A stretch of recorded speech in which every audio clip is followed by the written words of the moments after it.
شاذلیان زندہ باد، شاذلیان زندہ باد، شاذلیان زندہ باد، شاذلیان زندہ باد، شاذلیان زندہ باد، شاذلیان زندہ باد، شاذلیان زندہ باد، شاذلیان زندہ باد، شاذلیان زندہ باد۔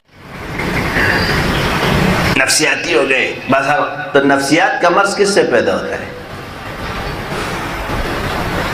آپ نے لفظ نفسیات کا ہے تو قرآن تو اس کی دلالت کرتا ہے کہ شیاطین سے پیدا ہوتا ہے۔ من شر الوسواس الخناس الذی یوسوس فی صدور الناس من الجنۃ والناس۔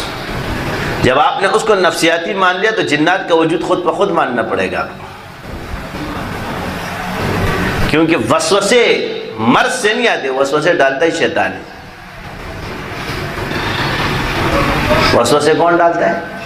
تو جن کے پیچھے شیاطین لگ گئے اور وسوسے آ گئے اور ایسے وسوسے آنے لگے تو حضور کے پاس اصحاب رسول جاتے، یا رسول اللہ ہمیں ایسے وسوسے آتے کہ ہم اسے بیان کرنے سے بہتر سمجھتے کہ قبر۔ تو آپ علیہ السلام نے کیا فرمایا؟ آپ لوگوں کا ایمان کامل ہو گیا، یعنی جس کے پیچھے شیاطین لگ جائے یہ ایمان چھوٹا نہیں ہے بلکہ کامل ہو گیا۔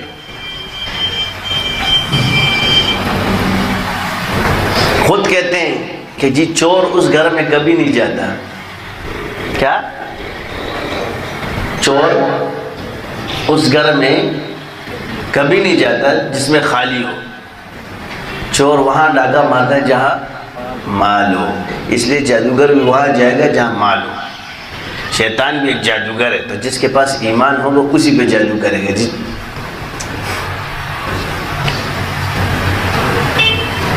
بعض بزرگوں کو اللہ نے کرامت دی ہوتی ہے کہ مجھ پہ نہیں ہوتا، یہ کرامت خاص ہوتی ہے مگر ہر کسی کے ساتھ نہیں ہوتی، مگر اس کرامات کے پیچھے بھی کچھ مجاہدات ہوتے ہیں، وہ انہوں نے کیے ہیں، وہ کہ لوگوں کو نہیں بتاتے، علم اسرار ہے،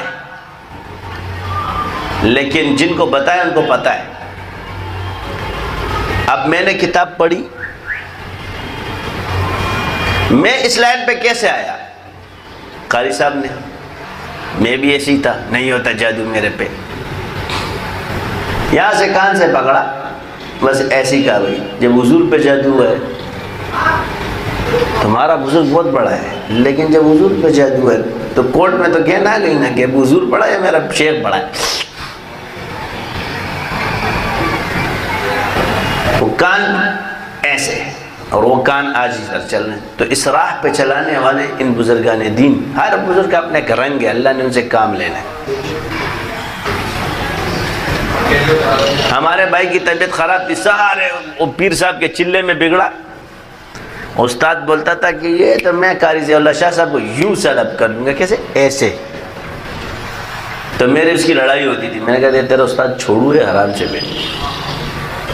وہ کہتا ہے نا جب اللہ ظاہر کرتا ہے کیسے تو اس کی طبیعت خراب ہو گئی، اب جب طبیعت خراب ہوئی تو استاد کا رنگ فک، استاد کو کہہ رہے ہو نیچے اتر۔ اب گاڑی، اب استاد میرے پاس آگے مجھے کہہ رہا ہے سائیڈ میں لے جائے گی کہ یار اس کو قاری صاحب کے پاس لے جاؤ، یہ میرے بس سے باہر ہے۔ میں نے کہا اس کو تو آپ 2 منٹ میں سلب کر رہے تھے، اس کے بعد تو میں اینڈ میں لے کے جاؤں گا، پہلے آپ کے چلے میں بگڑا، آپ سنبھالو۔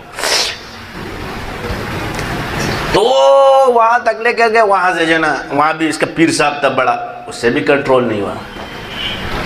میں آپ کو ان پیر، یہ غلط بات نہیں ہے، یہ علماء، یہ مولوی صاحبان جو تمہارے خلاف جن عاملین کے خلاف ہے، ایم ہی نہیں ہے، جھوٹے بھی بولتے ہیں، ہوتے یہ عامل اتنے جھوٹ بولتے تھے، گاڑی اتنے لمبے لمبے چھوڑتے کہ بندہ کنٹرول کرنے سے باہر۔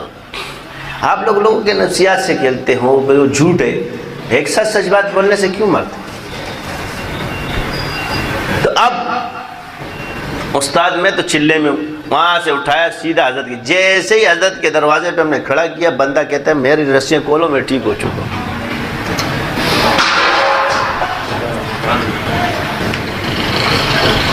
وہ کہتا تھا میں نے 600 چلے کاٹے، کتنے؟ میرے استاد نے 1200 چلے کاٹے ہوں گے، ایک نے کہا میں نے 1000 چلے کاٹے، یہ میں ان کی بات بتا رہا ہوں۔ اور حضرت فرماتے تھے قاری صاحب جہاں عاملوں کا عمل ختم ہوتا ہے وہاں سے میرا شروع ہوتا ہے، یہ تو ہم نے خود مشاہدہ کیا تھا۔ تو ڈرو نہیں، ہم نے کھرے لوگوں سے سیکھا ہے. کیا؟ کھوٹے لوگوں کی چیز نہیں ہے، کھرے کھرے. کھوٹے لوگوں کی چیز ہمارے پاس نہیں ہے کہ ایسی آسمان پہ چل جائے گی. تو پھر وہ استاد اس کے سائے سے بھی توڑتا تھا. آج الحمدللہ اسی قاری صاحب کے بچے نے اس سے علاج کیا. آج میرا بھائی ٹھیک ٹھاک خود لوگوں کا علاج کرتا ہے. اور یہ اصول ہے یاد رکھنا کہ چلہ کشی میں جو بندہ بگڑ گیا استاد سے، وہ استاد اس کو قابو نہیں کر سکتا. اس سلسلے کی برکت سے آج سارے کنٹرول ہو رہے. ہمارے والے بدگمانی نہ کرے، کبھی بھی نقصان نہیں ہوگا. میں یہ نہیں کہتا کہ تم میرے سے بدگمان ہو جاؤ گے تو تم دائرہ اسلام سے خارج ہو جاؤ گے، نہیں. اپنے سلسلے سے بدگمانی انسان کو نقصان میں مبتلا کرتی. خاص طور پہ مریض آدمی کو تو سوچنا بھی نہیں چاہیے. تیرا تو اور کوئی ہے نہیں، یہ سمجھتے میرے بچوں کو کاٹ لیں گے. نو، یہ میرے نہیں ہوئے، تیرے بھی نہیں ہوں گے.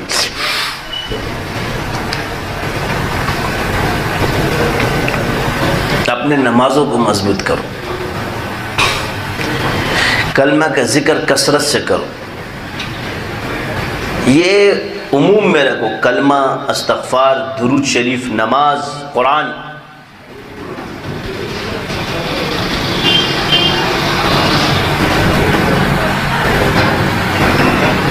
اس کو عموم میں رکھو، باقی منازل اس کے ساتھ طے کرتے رہو. یہ ابتدا بھی ہے، یہ انتہا بھی ہے. ابتدا اور انتہا، یہاں سے سفر شروع ہوتا ہے اور اسی پہ سفر آ کے ختم ہوتا ہے. لا الہ الا اللہ ایمان میں داخل ہوا، محمد رسول اللہ پڑھا، اور نماز سے عمل کی دنیا میں داخل ہوا. نماز سے آپ کے اعمال خوبصورت ہوں گے اور کلمے سے آپ کا ایمان مضبوط ہوگا. اور یہ سفر چلتے چلتے پورے دین کا اینڈ میں اسی پہ آ کے ختم. قرآن کی دعوت لا الہ الا اللہ، نماز لا الہ الا اللہ. جتنے کس کو مضبوطی سے پکڑو گے، اللہ وہ دل بنا دے جو مسجدوں میں ٹکتا ہو. جب انسان نصاب طے کر لے اور رجت جو کرتا رہتا ہے کہ میں اس کو صرف اور صرف بدعملی نقصان دے سکتی ہے، بد اعتقادی اور بدگمانی، اس کے علاوہ کوئی چیز اس کو نقصان نہیں دے سکتی. اپنے قوت ارادی کو مضبوط رکھے. جیسے ہی نماز میں کمزوری ہوگی ڈنڈے مارنا شروع کر دیں. نماز پڑھو گے، اعمال درست کرو گے، اللہ تمہیں کامیاب کرتا ہے. رزق کی فراوانی اللہ تم پہ کر دے گا. لالچ سے بچ جاؤ، غیب کا رزق دے گا. دل میں دوسرے کی طمع کرو گے کہ یار یہ میرا حصہ کہا گیا، جو تیرا ہے وہ اس کا نہیں، جو اس کا ہے وہ تیرا نہیں. رزق کے لیے تدبیر ہے مگر وہ تیری تقدیر نہیں کر سکتا. کسی کی تدبیر سے تیری تقدیر اس کے حصے میں نہیں جا سکتی. باقی اللہ تعالیٰ نے جو تیرے نصیب میں رکھا ہے تو اس نے تدبیر کر کے اپنے رزق کو وسیع کیا، تیرے رزق کا حصہ نہیں کھایا ہے. تو بھی تدبیر کر، اللہ تجھے بھی وسیع کر دے گا. ایک رزق ہے جو اللہ تعالیٰ نے تمہارا لکھا ہے، وہ تمہیں ہر صورت دے گا، یہ مبرم ہے. ایک وہ جو مجاہدات سے تمہیں پھیلائے گا، اس کو تم کرو. تو اگلا جو تدبیر کر رہا ہے تو نہیں کر رہا، تو توکل اور تدبیر ساتھ چلے گے تو تجھے بھی اتنی فراوانی ملے گی جتنا دوسروں کو ملتی ہے. اور ضروری نہیں کہ اللہ تعالیٰ نے آپ کا رزق اس میں لکھا ہو. ہمارے یہاں سب سے زیادہ او بھائی آج اللہ تعالیٰ کا کتنا شکر ادا کرو گے. پہلے آپ محنت کرتے تھے 12 گھنٹے، جی سیلری کتنے؟ 25,000 روپے، 10,000 روپے. مولویوں کی 8,000 روپے، قاریوں کی 8,000 روپے. صبح سے لے کے 24 گھنٹے پڑھانا ہے. باقی ایک بندہ چوکیدار ہے 8 گھنٹے 12 گھنٹے 15,000 روپے. کوئی اچھا سا سیل مین ہے 25,000 روپے، اس سے زیادہ ہوگا تو 50,000 روپے، اس سے زیادہ ہوگا تو لاکھ روپے. یعنی ہائی سے ہائی تنخواہ کتنی؟ آپ کے وزیر کی بھی 1.5 لاکھ روپے ہوگی. 2 لاکھ 3 لاکھ 4 لاکھ 5 لاکھ. اب اللہ نے ذکر کی برکت سے 27 دن آرام کرا ہے، 3 دن میں تمہیں پیسے.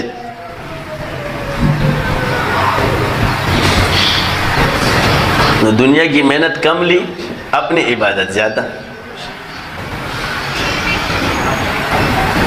اب وہ جتنے ذکر کرنے والے، یہ مجھے ایک دن بتا دے کہ یہ مقروض ہے، پہلے کی بات چھوڑ دو، بعد کی بات کرو. اللہ پہنچا رہا ہے تو اپنی نیتیں مخلوق کے لیے کیوں خراب کر دے؟ ایک آدمی پر اتنا گمان ہے کہ یار یہ مجھے دے دے گا تو میرے گھر کا خرچ چل جائے گا. اس سے زیادہ تھوڑا سا گمان اپنے رب پہ کر لے تو تجھ پر غیب کے خزانے کھول دے گا. یہ زمین خشک ہو جائے، یہ آسمان برسانا چھوڑ دے.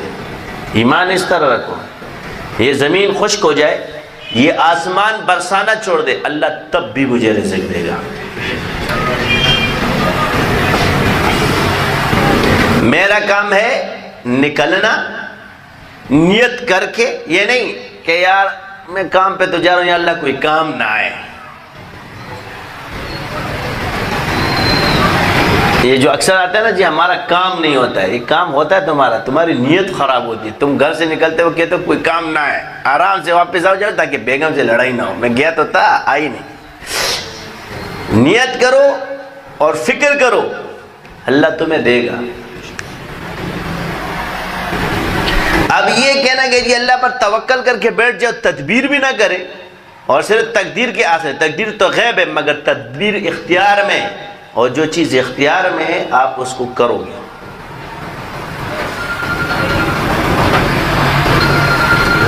تو غیب کی چیز کے لیے جو غیر اختیاری ہے اس کے لیے اختیاری چیز چھوڑ دیتے، پھر کہتے ہیں یار ہمارے ساتھ یہ معاملہ ہو گیا.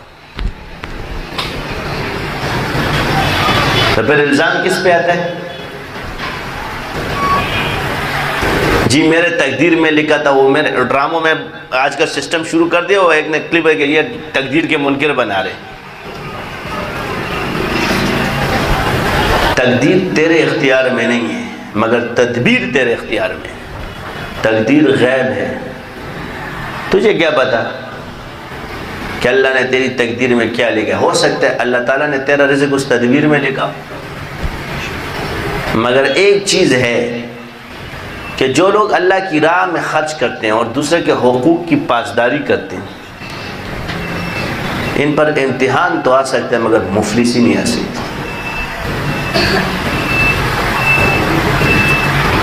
کبھی کبھی آ جاتے ہیں نا چور و چکے بھی. تو ایک آ گیا تو میں تو پیسے دیتا رہتا تھا، کہہ رہا حضرت یہ کہ میں نے کہا چھوڑ یار، کسی نے حرام کا ہدیہ دیا ہوگا اس کے نصیب میں، یہ جب کھا کے چلا بھاگ جائے گا نا میں سمجھ جاؤں گا پاک ہو گیا مال. اب دوسروں کے مروڑ لٹ رہی تھی، مگر جب اس کے پیسے پورے ہو گئے نا تو جب وہ بھاگ گیا میں نے کہا الحمدللہ اللہم اکفنی بحلالک وعن حرامک واغننی بفضلک عمن سواک. اور جو اللہ سے میں جس سے ادھار مانگتا جو وہ مجھے نہیں دیتا نا، اللہ کا لاکھ لاکھ شکر ہے کہ جس سے میں نے مانگا اس نے مجھے نہیں دیا. جس سے مانگا اس نے نہیں دیا، بندہ خود سے لے آئے، اس رب کا فضل ہے. تیرا کام ہے جا کر کے کسی سے ادھار کے لیے کہہ دینا، وہ تجھے دے یا نہ دے، بس یہ ادھار مانگنا سنت تھا، تو مجبور تھا. اب یہ مت کہ کس نے مجھے ادھار نہیں دیا. اب آرام سے آ کے گھر میں بیٹھ جا اور اللہ اللہ کر، دیکھو آتا ہے کہ نہیں آتا ہے. وہ کہتے ہیں نا شیخ پینے کا ارادہ تو کرے،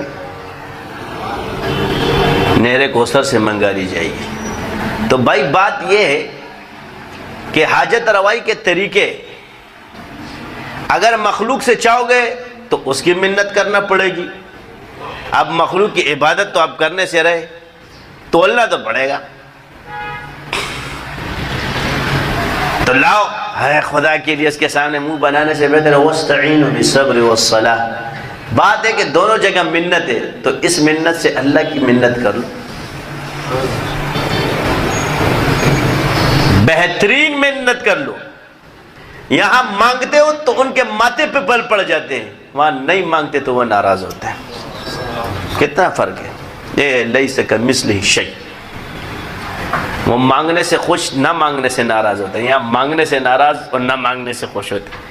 یار کہیں نہیں ہے جی ایک کپ چائے نہ پی لے.